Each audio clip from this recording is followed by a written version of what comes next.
Career कट्टा, युवकांच्या सर्वांगीण विकासासाठी. नमस्कार. शिवसंकल्प व्याख्यानमालेच्या 104 नंबरच्या भागामध्ये आपल्या सगळ्यांचं मनपूर्वक स्वागत. आपण आज डिजिटल मार्केटिंग, उद्योजकता आणि स्टार्टअप या सत्राखाली डिजिटल मार्केटिंग, व्यवसायाची ऑनलाईन जाहिरात हा विषय बघणार आहोत. जे रेग्युलर अटेंड करतात त्यांना कदाचित असं वाटेल की हा विषय अगोदरच झालेला आहे, कारण आपण 79 नंबरचं सेशन आणि 86 नंबरचं जे सेशन घेतलं त्याच्यामध्ये डिजिटल मार्केटिंग SMO याबद्दल आपण बोललेलो आहोत ऑलरेडी, लक्षात घ्या. आज आपण वेगळं काय बघणार आहोत, एक स्टार्टअपच्या नजरेतून नवीन व्यवसाय ऑनलाईन कशा पद्धतीनं वाढवायचा या विषयाला अनुसरून आपण या ठिकाणी आज चर्चा करणार आहोत. त्यामुळे आपल्या सगळ्यांचं पुन्हा एकदा मनपूर्वक स्वागत. आणि एक उद्योजक म्हणून डिजिटल मार्केटिंग कसं करायचं, बजेटची सुरुवात 0 पासून 10,000 पर्यंत 1,000 पर्यंत कसं करायचं, पुढे व्यवसाय वाढवायचा कसा, कस्टमर ॲक्विजिशन फनेल कसं तयार करायचं, सेल्स अवेअरनेस कसं या पद्धतीने करायचं, कन्व्हर्जन कशा पद्धतीने जायचं, मग त्याच्यामध्ये ROI असेल, CAC असेल, LTV असेल, ह्या सगळ्या कन्सेप्ट आपण पुढं रीतसर किंवा सविस्तर या आजच्या व्याख्यानामध्ये बघणार आहोत. आणि 7 दिवसाचा डिजिटल लॉन्च जो आहे तो प्लॅन देखील आपण एक या ठिकाणी कशा पद्धतीनं असावा या गोष्टी आपण थोडंसं बघण्याचा प्रयत्न आज आपण करणार आहोत. आणि AI टूलचा वापर कशा पद्धतीनं आपल्या या व्यवसायामध्ये होऊ शकतो याचाही थोडासा अभ्यास आपण आज करणार आहोत, हे लक्षात घ्या. काही उदाहरणं आपल्या आजूबाजूची जर बघितली तर बीड मधलं एक एक्झाम्पल आहे. उमेश काटे नावाचा तरुण आहे, तुम्ही गुगल करू शकता, लक्षात घ्या की वडलोपार्जित या ठिकाणी 5 एकर शेतीमधून भाजीपाला पिकवायचा आणि व्यापाऱ्यांकडून वडील विकायचे. त्याने 2011 मध्ये इंस्टाग्रामवर बीड ऑर्गॅनिक नावाचं पेज सुरू केलं.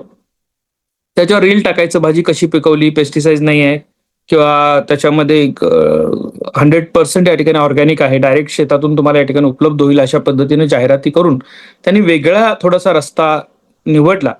आणि कालांतराने 2025 पर्यंत मासिक विक्री त्याची साधारणतः 4-1 लाख पर्यंत पोहोचल्याच्या स्टोरी त्या आज इंटरनेटवर आपल्याला या ठिकाणी बघायला मिळतात, लक्षात घ्या. हे जसं एक्झाम्पल आहे तसंच या ठिकाणी आपल्याकडे नागपूरला एक साडी काकू म्हणून पेज तुम्हाला बघायला मिळेल, लक्षात घ्या. सुनीताताई आहेत, 52 वर्षाच्या गृहिणी आहेत त्या. व्हॉट्सअप बिझनेस आणि इंस्टाग्राम शिकल्या आणि त्यातून पैठणी, कोल्हापुरी साड्या या ठिकाणी विकायला सुरुवात केली. आज त्यांचा महिन्याचा टर्नओव्हर अंदाजे 10 ते 12 लाखापर्यंत आहे. USA, UK आणि ऑस्ट्रेलिया या भागामध्ये देखील त्यांचे ग्राहक आहेत. ह्या स्टोरी तुम्हाला ओपन आहेत, म्हणजे ह्या सगळ्या गोष्टी तुम्ही नेटच्या माध्यमातून सर्च करू शकता, AIच्या माध्यमातून या गोष्टी तुम्ही बघू शकता की कसं आपण टर्न होऊ शकतो. साधारणतः भारतामध्ये 90 कोटी इंटरनेट युजर आहेत. स्मार्टफोन युजर आपल्याकडे जवळजवळ या ठिकाणी 79 कोटी आहेत. जगातला डिजिटल ऍड स्पेंड जो आहे सो 740 अब्ज म्हणजे साधारणतः 62 लाख कोटीचा आहे, लक्षात घ्या. जगातला डिजिटल ऍड स्पेंड म्हणजे हे मार्केट किती मोठं आहे याचा थोडासा तुम्ही अंदाज करा. त्याच्यानंतर या ठिकाणी भारतातला डिजिटल ऍड स्पेंड साधारणतः 52,000 कोटीचा आहे. 77% भारतीय खरेदी करण्यापूर्वी हे ऑनलाईन सर्च करतातच आणि त्याच्यानंतर या ठिकाणी ते खरेदीचा निर्णय घेतात, ही फॅक्ट आहे, लक्षात घ्या. इंडियन इन्फ्लुएन्सर जी काय आहे ते इन्फ्लुएन्सर इकॉनॉमी साधारणतः 3,500 कोटींची झालेली आहे. डिजिटल मार्केटिंग जॉब इंडियामध्ये साधारणतः 12 लाखापेक्षा जास्त या ठिकाणी झालेलं आहे. आणि सगळ्यात महत्वाचं, मी वारंवार उल्लेख करतोय की या वर्षीच्या शासनाच्या बजेटमध्ये digital marketing and content creation promote भाग बनलेला आहे. त्याच्यामध्ये बजेटरी प्रोव्हिजन करण्यात आलेले आहे, त्याच्याकडे दुर्लक्ष करून चालणार नाही आहे, लक्षात घ्या. आणि म्हणून करिअर कट्टा पण आपल्यासाठी एक डिजिटल कंटेंट क्रिएशनचा प्लॅटफॉर्म पूर्ण राज्यभरासाठी उपलब्ध करून देते. त्याचं कारण हे आकडे बोलतात, ते लक्षात घ्या. आणि मग आता हे उद्योजकाच्या नजरेतून थोडंसं डिजिटल मार्केटिंग काय प्रकार आहे, कशा पद्धतीनं होत असतो हे आपल्याला बघायचं आहे. पारंपरिक उद्योजक जे आता जाहिराती म्हणजे मोठमोठे कमर्शियल होल्डिंग्स तुम्ही बघता किंवा प्रिंट मीडियामधल्या जाहिराती बघता, तो काळ आता बदललेला आहे आणि वेगानं बदलतो, लक्षात घ्या. म्हणजे 50,000 रुपये खर्च करून होल्डिंग लावायचे आणि त्याचा इम्पॅक्ट काय आहे, ज्या शहरात होल्डिंग लावलं त्या शहरातले स्थानिक लोक फक्त बघणार आहेत. एकदा लावल्यानंतर या ठिकाणी त्याच्यात काही दुरुस्ती सापडली आपल्याला तर ती दुरुस्ती नाही करता येणार, मग ते होल्डिंग बदलावं लागतं आपल्याला, लक्षात. त्याचं स्पीड जरी बघितलं, इम्पॅक्ट यायला तुम्हाला या ठिकाणी काही आठवडे लागू शकतात. त्याला पर्सनलायझेशन नाही आहे, म्हणजे आपण एखादी जाहिरात होल्डिंग लावलं, ज्येष्ठ नागरिक पण तिथूनच जातील, तरुण मुलंही तिथूनच जात आहेत, लक्षात, शालकरी मुलंही तिथूनच जात आहेत. म्हणजे त्याला पर्सनलाइज तुम्हाला करता येत नाही. त्याला या ठिकाणी 24 तास तुमच्या कामासाठी त्याला वापरता येत नाहीये, हे लक्षात त्याच्या बाबतीतनं. आणि टेस्टिंग आणि चेंज त्याच्यामध्ये होऊ शकत. पण डिजिटल मार्केटिंगमध्ये तुम्ही साधारणतः 500 रुपयेपासून देखील सुरुवात करू शकता आणि जशी जाहिरात टाकता त्या वेळेपासून ती जागतिक पातळीवर सगळ्यांसाठी उपलब्ध असते. तुम्हाला डेटा अगदी परफेक्ट मिळालेला असतो. म्हणजे तुम्हाला कोणता एज ग्रुप पाहिजे, कोणत्या जॉग्राफिकल लोकेशनचा पाहिजे, कोणता इंटरेस्ट असणारे पाहिजे, हे परफेक्ट तुम्हाला डेटा दिला जातो आणि त्यावरून तुम्ही जाहिरात करू शकता. लक्षात घ्या. काही तासांमध्ये तुम्ही तुमच्या टार्गेटेड ऑडियन्स पर्यंत पोहोचू शकता. प्रत्येक ग्राहकासाठी वेगळी पर्सनलाइज जाहिरात बनवणं इथं शक्य आहे आणि आपल्याला या ठिकाणी 24/7 ही जाहिरात आपल्यासाठी काम करायला लागते. हे महत्वाचं आहे लक्षात त्याच्या बाबतीत. त्यामुळं हा बदल होतो. दुसरं महत्वाचं, तुम्हाला वाटलं की चेंज करायचं, काहीतरी या ठिकाणी बदल करणं अपेक्षित आहे, चुकतंय काहीतरी आपलं, मिसलीड होते जाहिरात आपली, तर लगेचच तुम्ही बदलू शकता. ही देखील फॅसिलिटी इथं उपलब्ध आहे. लक्षात घ्या. त्याच्यामध्ये डिजिटल मार्केटिंगचे या ठिकाणी 5 महत्वाचे बेनिफिट काय आहेत. तर पहिल्यांदा डोअर स्टेप फ्रेंडली, म्हणजे कमी पैशात तुम्हाला चालू करता येतं. लक्षात घ्या. आणि तुम्हाला या ठिकाणी ग्राहकांपर्यंत डायरेक्ट पोहोचणं, पर्सनलाइज पद्धतीने पोहोचणं हे सोपं होतं. लक्षात. इथे तुम्हाला अंदाजे जाहिरात करायची गरज नाही. म्हणजे कोल्हापूरमध्ये फुटबॉल प्रेमी जास्त आहेत, मग चला फुटबॉलचं या ठिकाणी करू, पण कुठल्या भागात करायचं, इथे तुम्हाला परफेक्ट आकडेवारीच दिली जाते. अल्गोरिदमच्या माध्यमातून सगळा डेटा तुम्हाला अगदी अॅक्युरेट दिलेला असतो आणि त्या माध्यमातून त्या जाहिराती तुम्हाला पाठवल्या जातात. म्हणजे डेटा ड्रिव्हन आहे. आता तुम्ही या अँगलनं बघा की तुम्ही फक्त विचार केलेला असतो, तुम्ही फक्त व्हॉट्सअपवर मेसेज केलेला असता, तुमचा मूड आता सॅड झालेला आहे, सॅड झाल्यावर तुम्हाला बर्गर खायला आवडतो, मग लगेचच बर्गर या ठिकाणी काय ऑफर आहे ती जर जाहिरात तुम्हाला येते, म्हणजे ती किती पर्सनलाइज झालेलं आहे.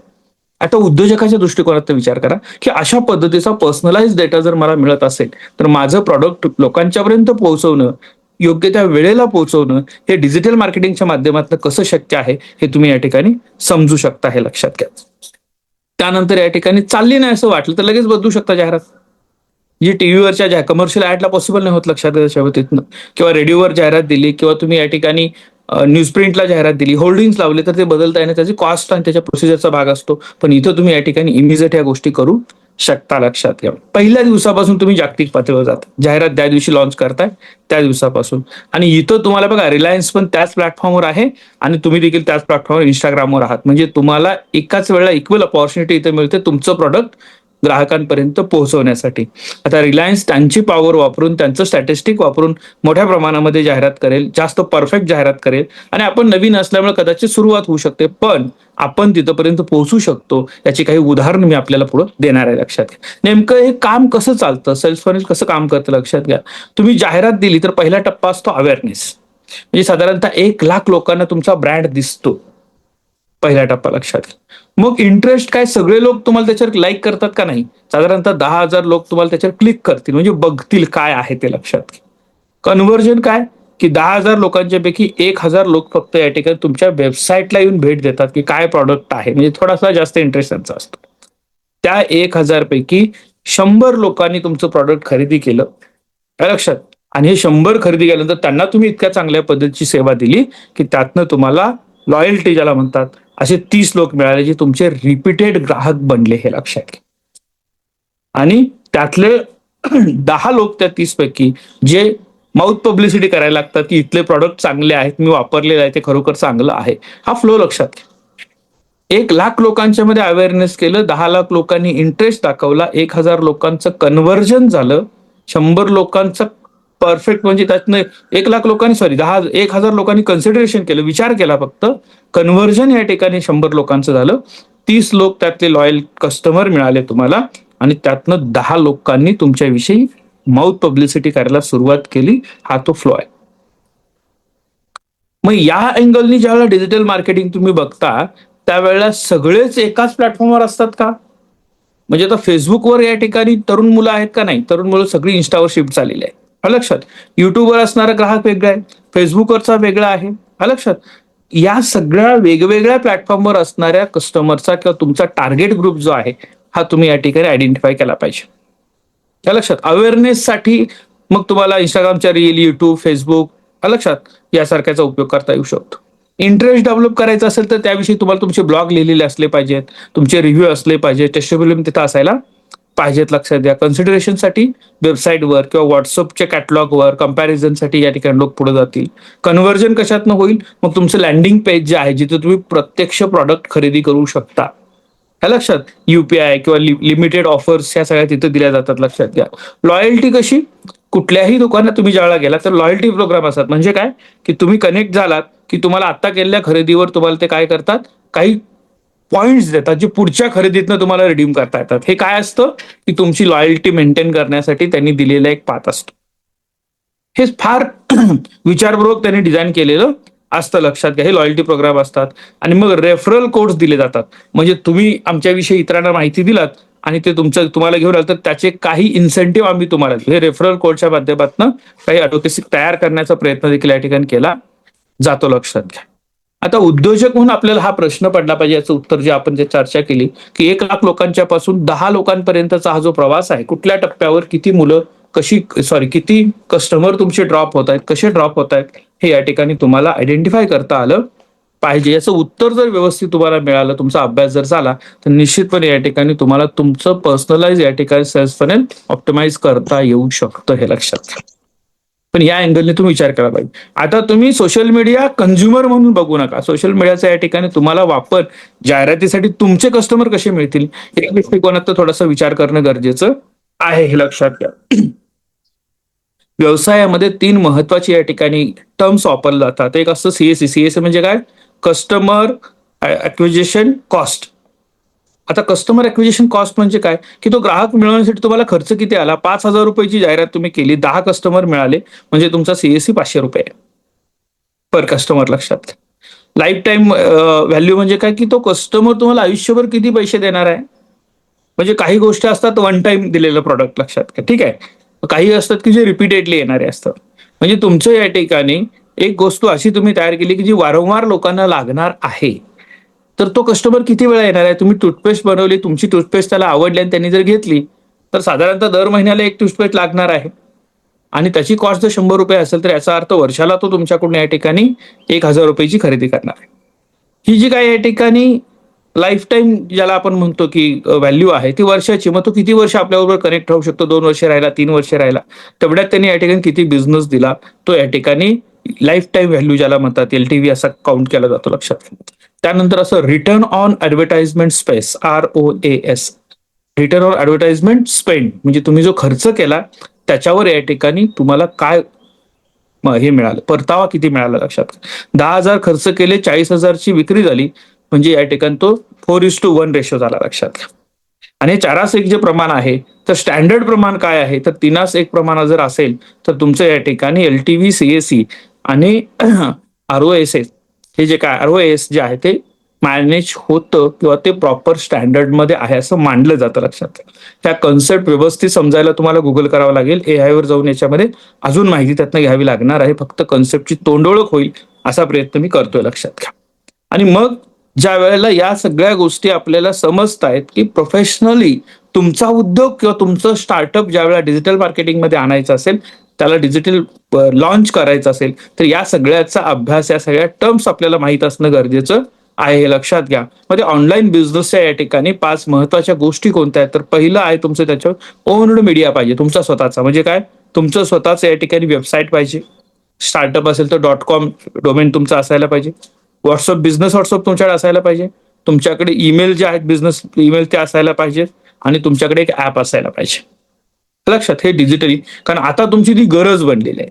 आता तुमची ती गरज बनलेली आहे लक्षात. त्याच्याबद्दल तर अल्गोरिदम बदलले, काय होतं की ट्रेंड जरी बदलला तर तुमचे कस्टमर तुमचेच राहायला पाहिजे असतील तर तुमचा ओन मीडिया असायला पाहिजे. हे फार महत्वाचं आहे लक्षात घ्या. सगळंच आपण इंस्टाग्रामवर आणि याच्यावर डेव्हलप राहू शकत नाही, डिपेंड राहू शकत नाही, हे लक्षात. त्याच्यावर अर्न मीडिया म्हणजे काय की कस्टमर रिव्ह्यू गुगलला दिलेले असतात, जस्ट डायलला दिलेले असतात ते.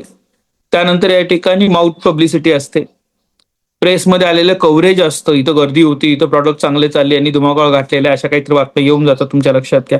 आणि तुमचे जे इन्फ्लुएन्सर येतात वेगवेगळ्या पद्धतीचे त्यांनी केलेलं मेन्शन. म्हणजे फूड ब्लॉगर बऱ्याच वेळा तुम्ही बघता प्रत्येक ठिकाणी जाऊन या ठिकाणी ते काही ना काहीतरी हे करत असतात. एक अत्यंत चुकीचा प्रकार तुम्ही बघितला म्हणजे तो त्याला ट्रोल पण केलं जाते बघा. त्याच्यामध्ये मी रील स्टार आहे आणि मला हे असं केलं तर हे जे काही येतात त्याच्यामध्ये त्या पद्धतीचे अवॉइड करून लक्षात. चांगल्या पद्धतीचे या ठिकाणी जे कंटेंट क्रिएटर आहेत या लोकांच्याकडनं तुम्ही तुमच्या व्यवसायाचं मेन्शन करून घेऊ शकता. पेड मीडियामध्ये काय येतं? पेड मीडियामध्ये गुगल ऍड येतात. त्यानंतर या ठिकाणी मेटाच्या FB किंवा इंस्टाग्रामच्या ऍड तुम्ही घेऊ शकता. त्यानंतर या ठिकाणी युट्यूबला ऍड आपण या ठिकाणी देऊ शकतो. आणि मग हे जे इन्फ्लुएन्स आहेत जे तुम्हाला या ठिकाणी मेन्शन फक्त करत होते त्याच्याऐवजी ते तुमच्या रील्स बनवू शकतात. पेड प्रमोशन ते करू शकतात. लक्षात घ्या. याचे या ठिकाणी डायरेक्ट आपल्याला फायदे मिळतात. दुसऱ्या सोशल मीडियामध्ये इंस्टाग्राम, फेसबुक, लिंक्डइन, युट्यूब आणि ट्विटर किंवा एक्स आता ज्याला म्हणतो आपण त्याच्यामध्ये तुमची कम्युनिटी बिल्ड करणं गरजेचं असतं. लक्षात घ्या. हे इन्स्टंट किंवा या ठिकाणी तात्काळ होणारे तात्पुरते इफेक्ट जरी बाजूला असले तरी एक तुमचा असा स्वतःचा कम्युनिटी बिल्ड करण्याचा जो प्रकार असतो, प्रयत्न असतो, हा तुम्हाला लॉंग टर्म सर्व्हाइव्ह करण्याला मदत करत असतो. हे लक्षात त्याच्यामध्ये. मग सर्च इंजिन मध्ये आपण या ठिकाणी गुगल CEO बघितलेलं आहे, गुगल बिझनेस प्रोफाईल बघितलेलं आहे, युट्यूब सर्च इंजिन ऑप्टिमायझेशन आपण बघितलेलं. या गोष्टी अगोदरच्या लेक्चरमध्ये 79 नंबर आणि 86 नंबरच्या लेक्चरमध्ये झालेल्या आहेत. हे लक्षात घ्या. व्यवसाय सुरू करत असताना आपण या ठिकाणी ₹0 ते 10,000 पर्यंतचा व्यवसाय कसा सुरू करू शकतो? बजेटच नाही माझं, तरी पण सुरू कसं करायचं आहे? ऑनलाईन करत असताना गुगल प्रोफाईल बनवा, गुगल बिझनेस प्रोफाईल. तुम्हाला त्याला पैसे लागत नाहीत. लक्षात घ्या. इंस्टाग्रामवर बिझनेस अकाउंट बनवा. एक रील दररोज टाकायला सुरुवात करा. स्वतःकडून टाका पहिल्यांदा. लक्षात. व्हॉट्सअप बिझनेसचं कॅटलॉग तयार करा. युट्यूब चॅनल तयार करा. दररोज एक एका ठिकाणी किंवा आठवड्याला 1-2 शॉर्ट टाकायचा प्रयत्न करा. लिंक्डइन प्रोफाईलवर ब्रँड तयार करा. लक्षात.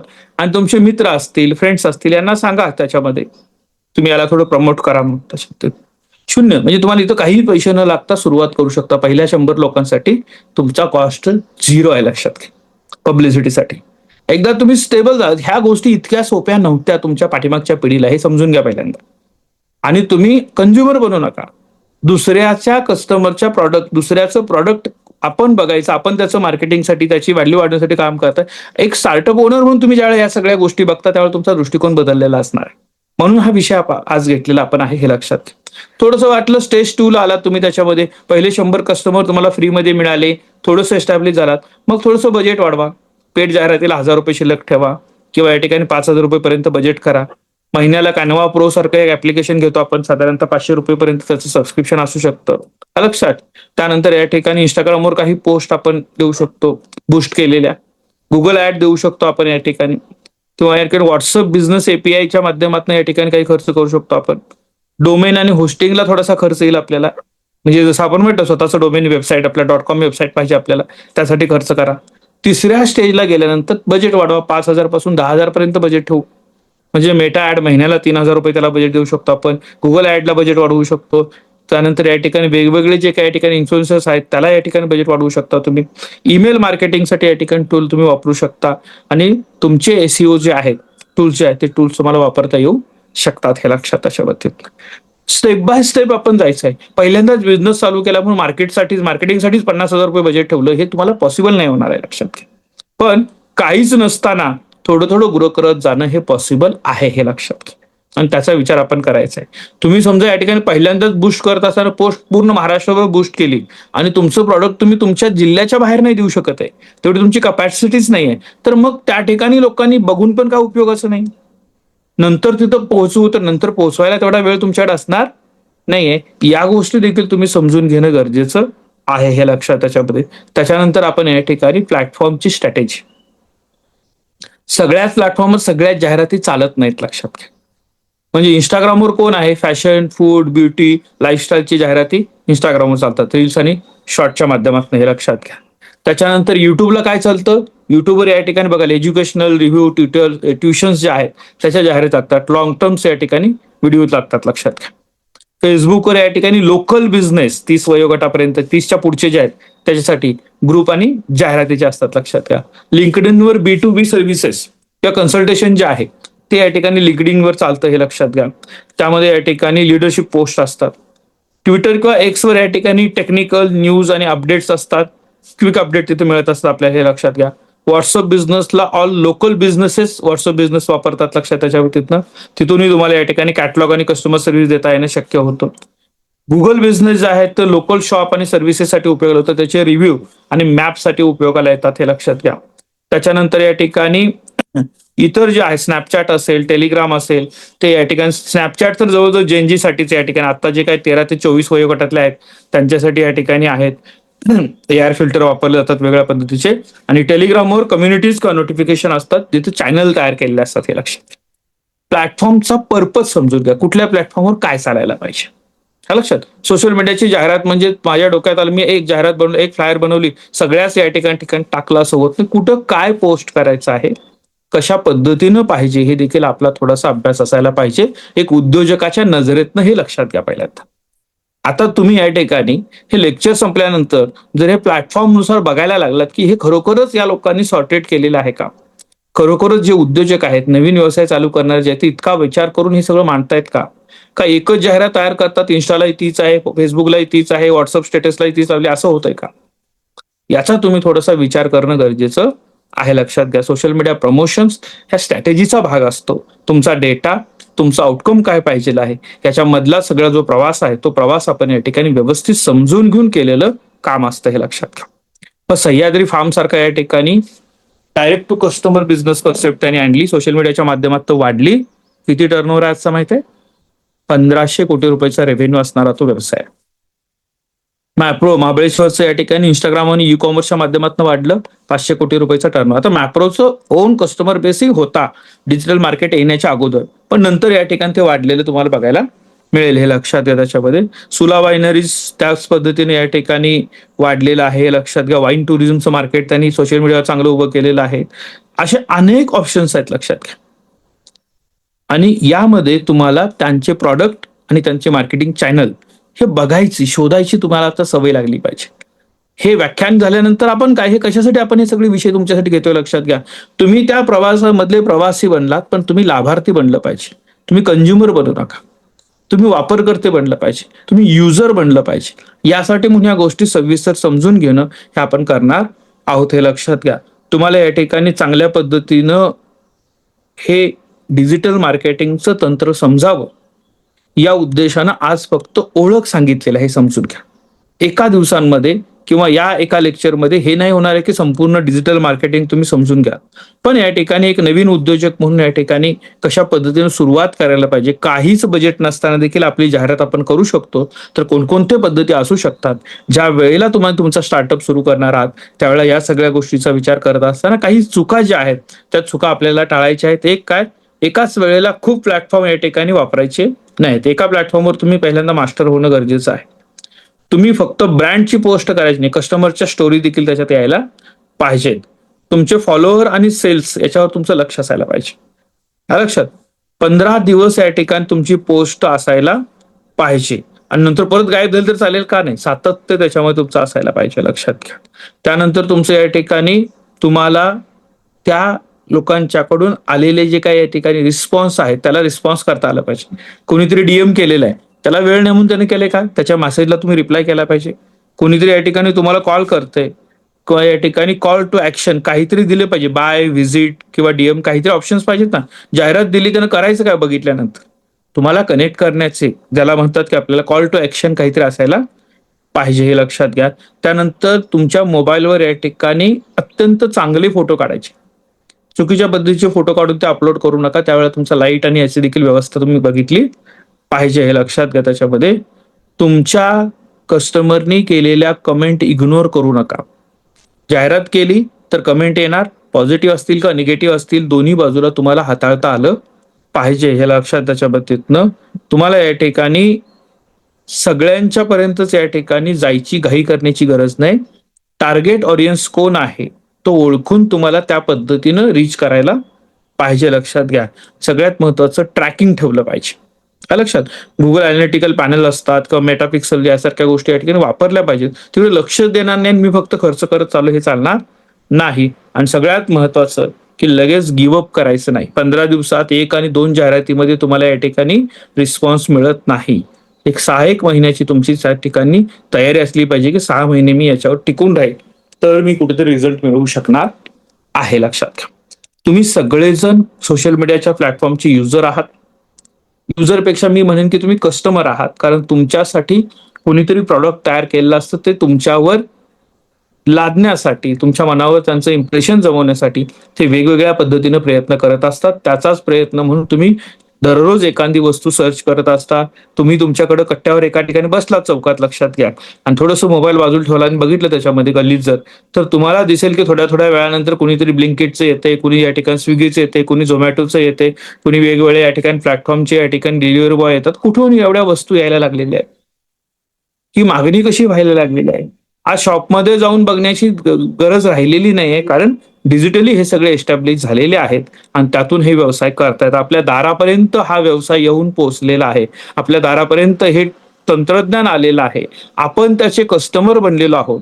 आता आपण त्याचे युजर बनण्यासाठी, एक छोटा उद्योजक बनण्यासाठी, स्टार्टअप बनण्यासाठी, तुमचं स्वतःचं उभं करण्यासाठी या सगळ्याचा उपयोग कसा करायचा, या दुसऱ्या बाजूने देखील तुम्ही विचार करावा. या उद्देशानं आजचं हे सत्र आपण आयोजित केलेलं होतं. आजच्या सत्रामध्ये थांबत असताना तुम्ही या दुसऱ्या बाजूला थोडासा विचार करावा, फोकस करावा. काही ब्रँड कसे शून्यापासून सुरू झाले आणि वाढत गेले याचा थोडासा स्टडी करावा. ही एक विनंती आपल्या सगळ्यांना. आज उपस्थित सगळ्यांचं मनपूर्वक या ठिकाणी आभार मानतो आणि आजचं हे सत्र इथं संपलं असं जाहीर करतो. धन्यवाद.